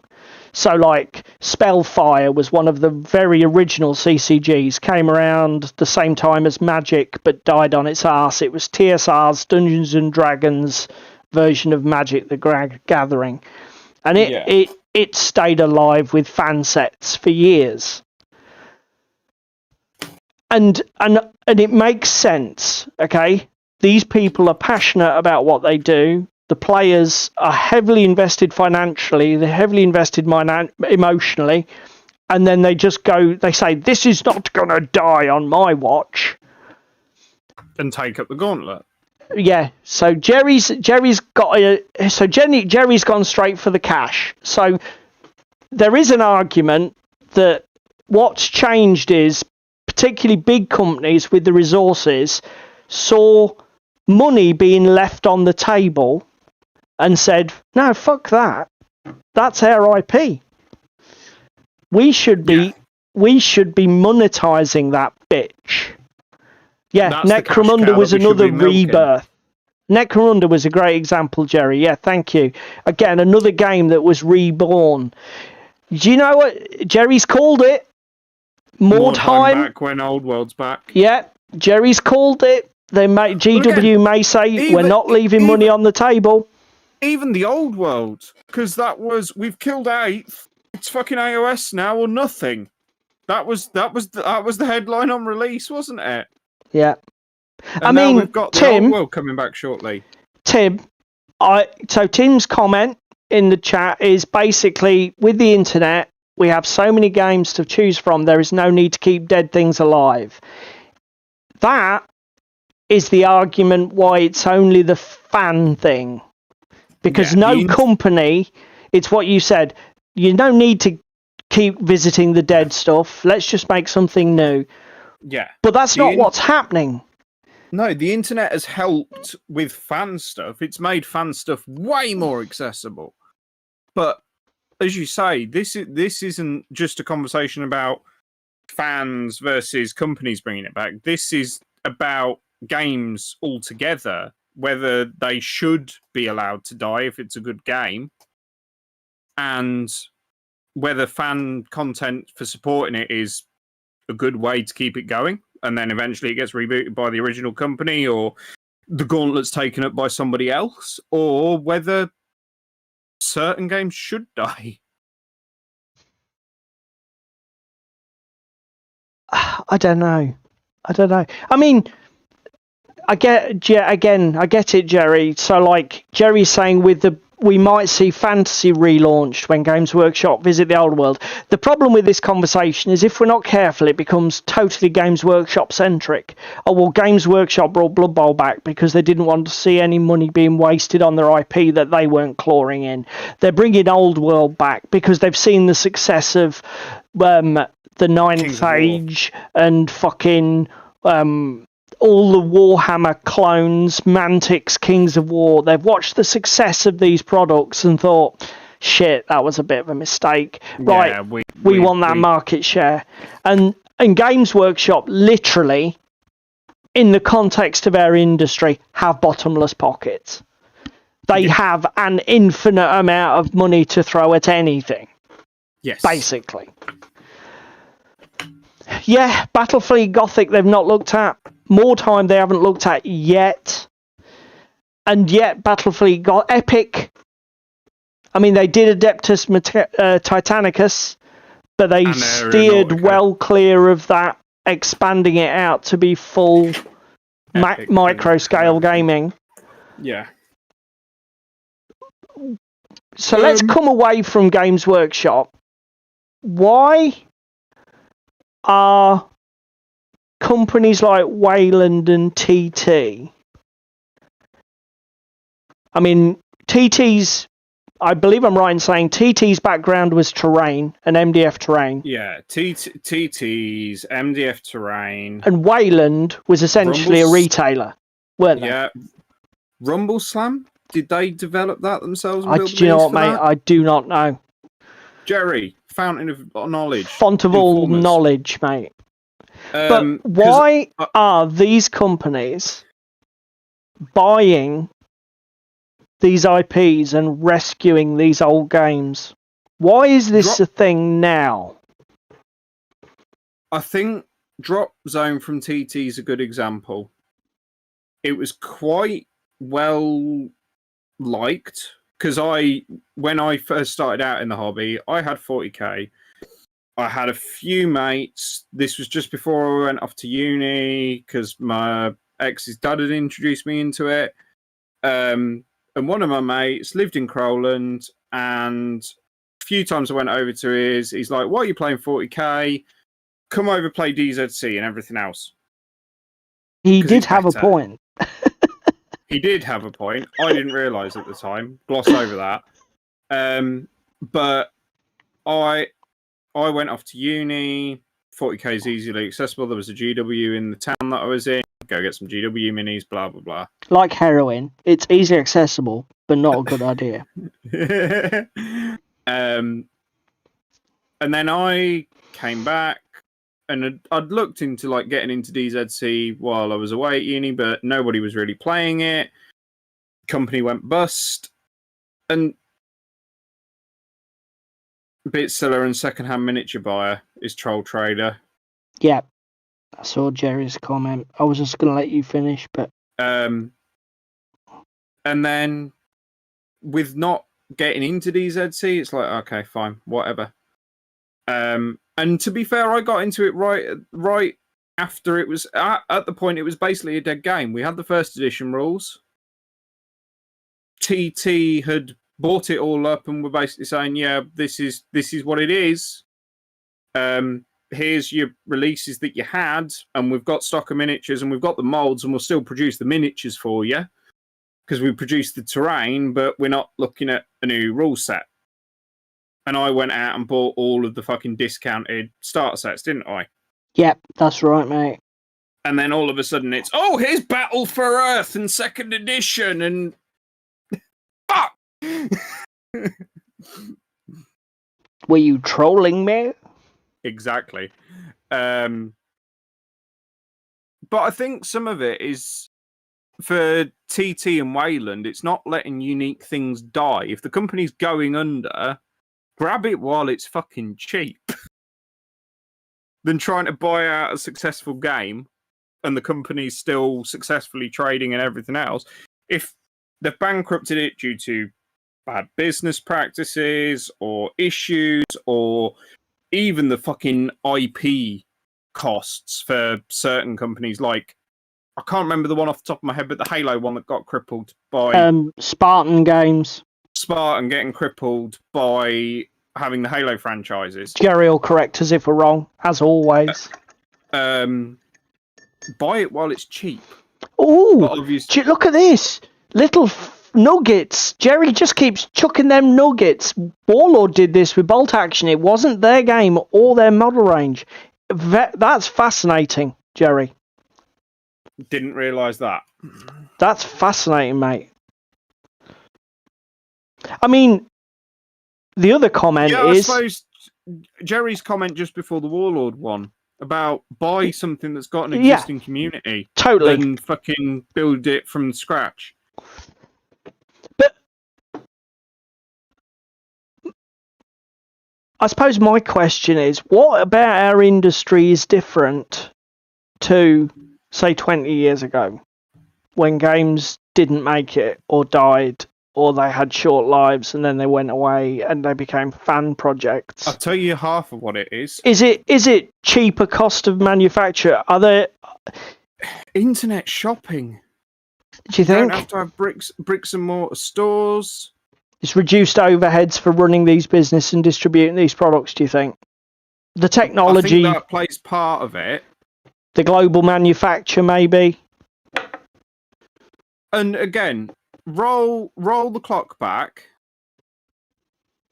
Companies like Zatu that are reselling and have their own bricks and mortar store for board games and everything else. Yep. When I was over in Norwich on my placement year, Zatu didn't even exist to my knowledge. No, they did come out of left field, didn't they? That's what I mean. The distribution and warehousing overheads, but that's a different conversation entirely. Regards reselling, like War Cradle, that's how they started off. TT, that's how they've started off, and then they've built and developed and grown and wanted their own slice of the pie with development of games like Carnivale, for example, for TT. Yeah, I was going to say that was a purchased IP, wasn't it? Was it Carnivale. purchased? I think Carnivale, don't think it was TT originally. Correct us, Jerry. I think Carnivale was a game that they acquired.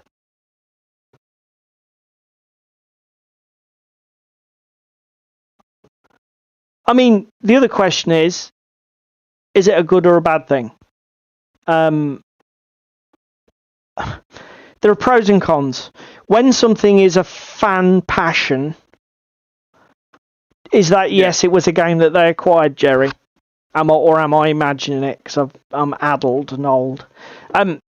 When something is a fan project and a passion project, and essentially maybe the original IP holder's gone the way of the dodo, so they're not pursuing you through the courts to shut down your shenanigans and leave our stuff alone, it gives people now, with the advent of things like 3D printing and modern technology, Vesperon Games, well done. Yeah, I remember Vesperon Games. I remember the name now. Yeah, well done.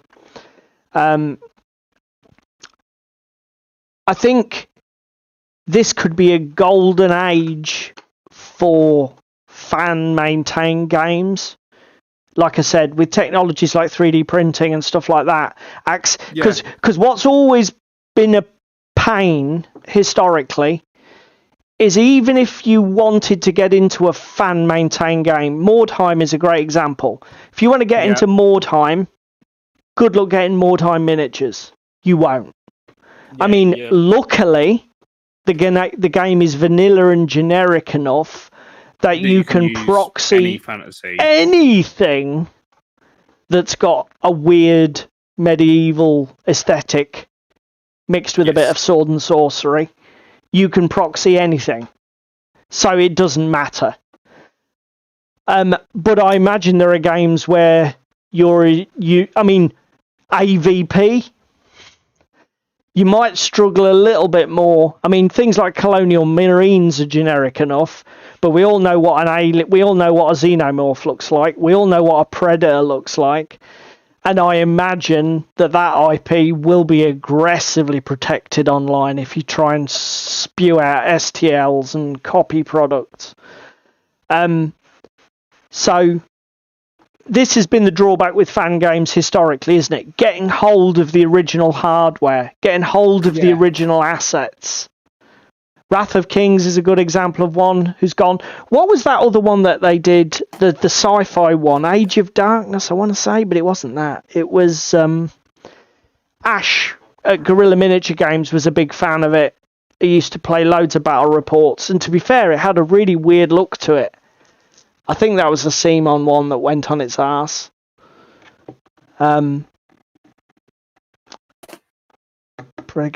Proliferation of the game. Wrath of Kings website to rate pay. yeah, that's fair, mate. But obviously it's not happening now. Now, if a game goes away, it seems that there's somebody who's there to pick it up and run with it. Yeah. The baton is passed. The problem is that if you were passionate about the game, it's now remonetized. It's more expensive because you're going to have to buy in probably with modified rules, new model A ranges. The product is going to become a commercial venture. So although the game will stay alive, its new incarnation will be necessarily more expensive, but it will probably be more dynamic. Dark Age, was it? Probably, that's the one I'm thinking of. I don't own any of it myself. It was a dystopian sci-fi game that Guerrilla Miniature Games loved. So I'm sure we can find it. And it was small warband size game. But so as I say, there are pros and cons of both, aren't there, mate? If a game is supported, it is it's more engaging.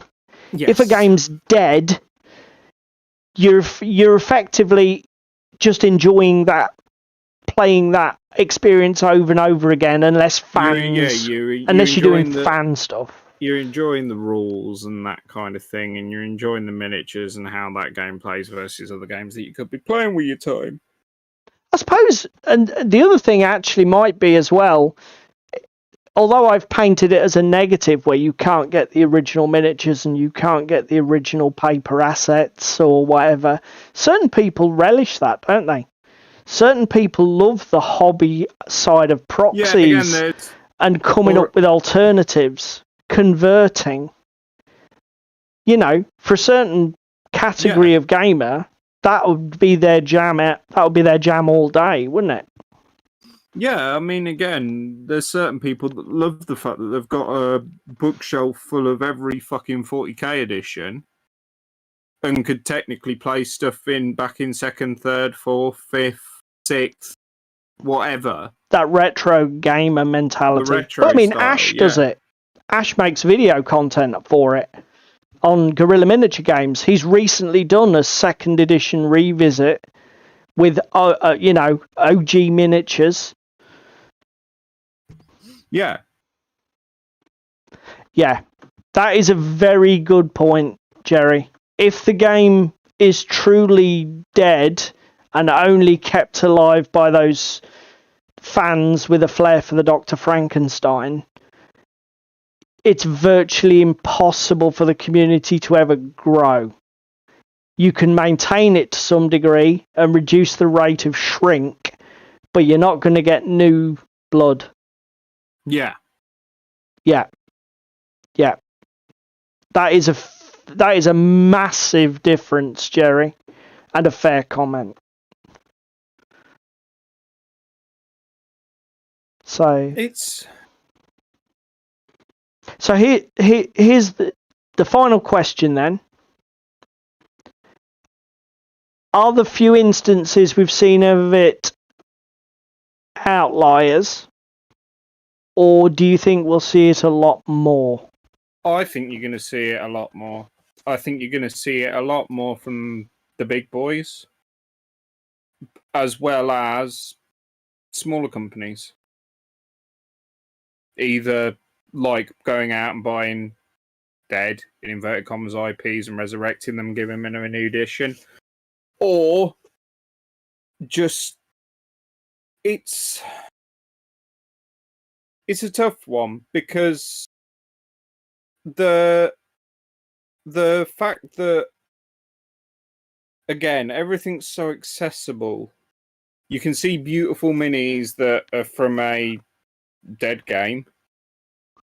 If you really want to go and play Epic, I'm 99% sure that all over the internet and 3D printing or even proper casting places, you can probably get some suitable proxies to play it. Yeah. But getting hold of the OG rules without having to resort to trawling the deep web and finding copies that somebody scanned, etc. Yeah.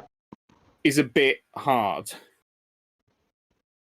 I mean, again, even NAF, a prime example of fan-made content, NAF have been very supportive of the Blood Bowl reboot because they've got no choice. If they want to stay relevant and it suddenly gets canned again, what are they meant to do? They've got to roll with the times. They've got to roll with the punches. Like, they're not cutting their own path and doing it a different way. They've still supporting the game. Yeah. I mean, it's what you said. The cynics amongst us might say, well, yeah, they're going to lick GW's arse to some degree, because if at some point...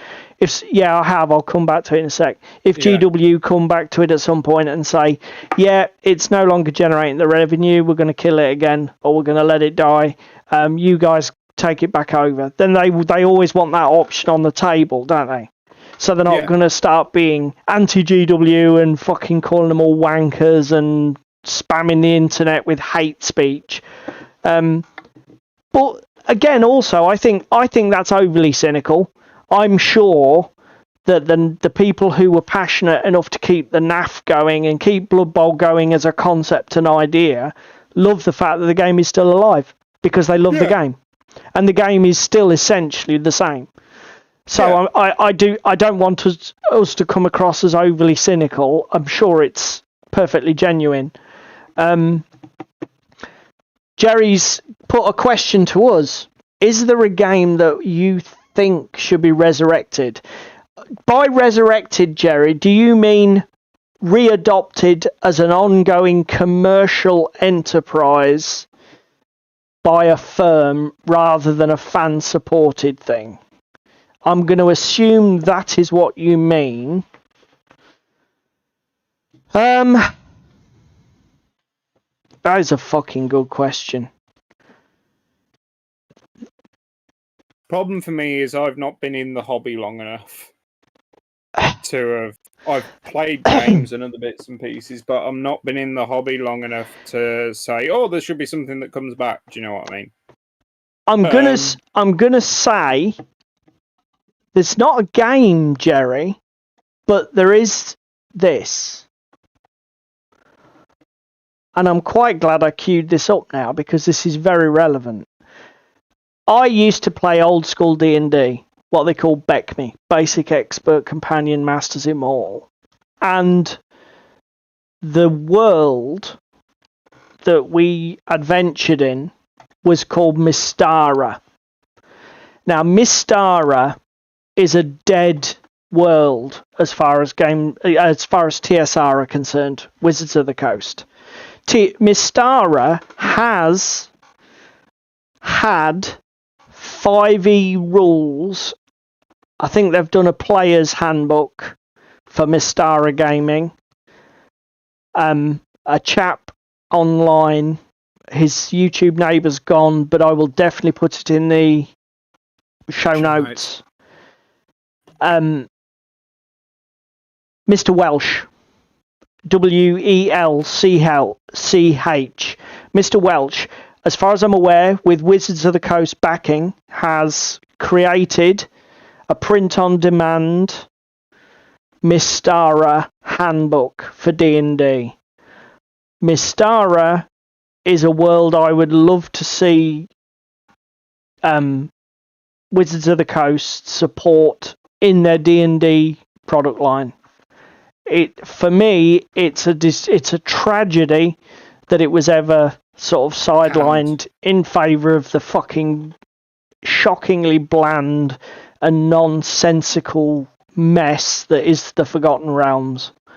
To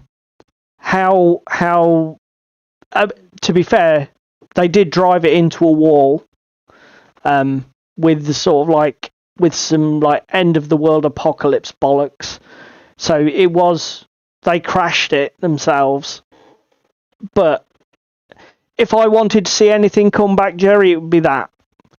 If Mystara had stuff that was still published for it, I'd buy the shit out of that. If you're talking miniatures war games, I still have a massive soft spot for Epic. Playing with Titans and little... Well, I suppose Epic allows you to have them big pointed games as well, but little 12mm fucking take up 3 miles worth of tabletop. Yeah, 15mm Land Raiders, whole bloody companies of Terminators. That's how to do apocalypse gaming, not fucking just put 20,000 points worth of 40k on 16 dining tables and then wake up 48 hours later with a gaming hangover. Yeah, Tim's got his request in. Star Wars pocket models. See that. And you haven't got anything that you can think of, David? Not that I can think of, because I've not. Just in case it's not clear from everybody at home, Vaults of Pandius is the fan-made website for Mystara, the world I was talking about. So in here, you'll find loads of updated maps, lore, city breakdowns, politics, adventure ideas, all non-official. And updated for newer editions as well, aren't they? To be fair, on that website, you've got conversions for 5th edition, stuff that's for the original rule set, BECMI, like an OSR rule set, the original D&D. Yeah. You've got all sorts. It's all on the vaults of Pandius. They've got pick your poison. It's Yeah. all there. they've got extracts from old Dragon magazine articles. They've got all sorts of shit up on there. I just had a sudden thought. Yep. Volsung. Do you know what? Is that still alive? Because I know. Did you get any minis for that and play it, Mate. or what? I do. I did have minis and I did play it. Admittedly, I only ever had a handful of games. But do you know what? I don't even know what's happening with it now. I haven't followed it in ages. Jerry, what is happening with Volsung? Because this would be right up your street, mate. Steampunk. This is super tits. Yeah. I'll be honest. I thought it because this was MicroArt Studios game, Jerry. This is you and me should put this on the fucking list, mate. Because you will love this game. You will love this game if just for the aesthetic. It could play like 40k, and you would love this game.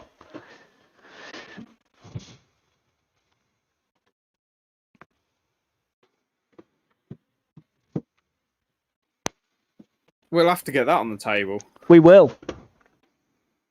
MicroArt. Thought so, Jerry? Good job, Heath. Technically still alive. Do you know what? I think we should start giving him a credit. Fact checking by Jerry G. McCabe. Do you think? Do we also need to give Tim trolling credit? Sarcastic and unconstructive input. T. I don't know your surname, Tim. Albers. Oh, Albers, yeah. Of course. Shows how much fucking attention I paid, doesn't it? There was a split in MicroArts. One of them got Wolsung and one of them got the Pratchett license stuff. All right, one guy looked out then. Okay, so it's, although a named individual owns it, it's pretty much dead. That's a shame. That is a shame. It's clinging on. It's taken several punches. Well, I tell you what, though, mate. Even if we're going to secondary market to buy models, it's a low model count game. We could get all together a warband. Game. It's not. I've got the second edition rules. We can model some terrain together. Yeah, even if you pay scalper prices, it's not terrible on 10 minis versus 150 minis. Exactly. We're not fielding fucking huge armies with it. So, yeah. Anything do you think we need to add or we've missed in our discussion? If we have missed anything, because it's 2 minutes before the end of stream, roughly. Oh my god! It snuck up on us. Have you seen that? The Volsung stuff's all 50% off. Okay, Jerry, I'm going somewhere after stream. Okay. To be fair, Jerry, I'll probably be jumping on there to pick up another faction. That's a good call. So you have got 2 factions. Nah, that's fine. Again, this is the thing. So I'm 5 seconds away getting a snack and I'm being called out. How rude. Oh, yeah. Again, so like Jerry says there, you can pick up stuff for cheap, but don't expect anything new. Do you know what? Having something new all the time isn't necessarily a good thing. Just because we don't all like drinking from the fire hose. Yeah. GW. Hint. TT. Hint. Because they're starting to become they are getting pretty bad, to be fair. It's a fucking release. It's 2 or 3 releases a week at the minute, isn't it? Yeah. I'll tell you what I did see from TT, and I'll discuss it with you after on the stream. But there's some really nice Rumble Slam minis. Rumble Slam's not a game that's ever fucking interested me at all. Because I don't want to play wrestling as a miniatures game. To be fair, But- it's only interested me since I found out my grandson's favourite thing in the world is WWE. So it's like, oh, this could be the way to engage him. But there's a squad of like the Day of the Dead. I've people yeah, with the I've Sugar tried to Skull wave masks and Twisted under everything. his nose, Jerry. Twisted? What's Twisted? I sent you it. It's the miniatures are beautiful. I don't know what the game's like because I've never played it, but the miniatures are stunning. We'll revisit it. Postcards. That's the. Well, if you get the names right, Tim, we wouldn't have to call you out, would we? Just saying. But yeah, do you know what I mean? Just because something is what it's like board games, right? This is something that seems to be a weird thing about our hobby, the wargaming hobby, if you like. Okay. And again, it applies to collectible card games and any of these products where it's got to be buy. Do you know what I mean? Sometimes an experience can be complete, self-contained, and just a thing. Okay? Just because it's 2 months from now somebody won't have added something to it or changed it doesn't mean it's shit. Doesn't mean it's not worth your time. I'm actually quite a fan of a game that doesn't change every 30 seconds. It means I actually get a chance to grip onto the rules before they change again, because I play a different game each week. His beard's longer than yours. And you don't have the sort of like weird, smooth, top lip fucking thing going on, Tim. At least yours is a proper facial hair. Oh, fucking hell, here we go. Jesus fucking Christ. Oh, dear. Yeah, so, I mean, it's what you say, mate, isn't it? Other hobbies, board gamers, I mean, to be fair, I suppose they are becoming like us, aren't they? People now start, they buy a board game and then they bitch when they haven't had an expansion within 6 months. Oh, we getting any expansions for this game? Just buy the fucking game, play the fucking game, and enjoy the fucking game. If nobody ever releases anything new for that game ever again, here's an idea. When you get bored, buy another game. Or fucking hell, if it's a game like Dungeon Saga or equivalent, make your own fucking shit up. Yeah, well, that's a whole new thing again. The whole thing about use your imagination again with war games. Is it getting a bit stale playing the same 6 scenarios out of the rulebook for the 600th time? Come up with some narrative ones. Come up with some asymmetric ones. Come up with something fun. Tell a bit of a story. Come up with a campaign idea. You know what I mean? Yeah. Don't just fucking moan because nobody give you a product to buy. In the rulebook doesn't mean you can't fucking do it. To be fair, you look at that. Jerry's on it.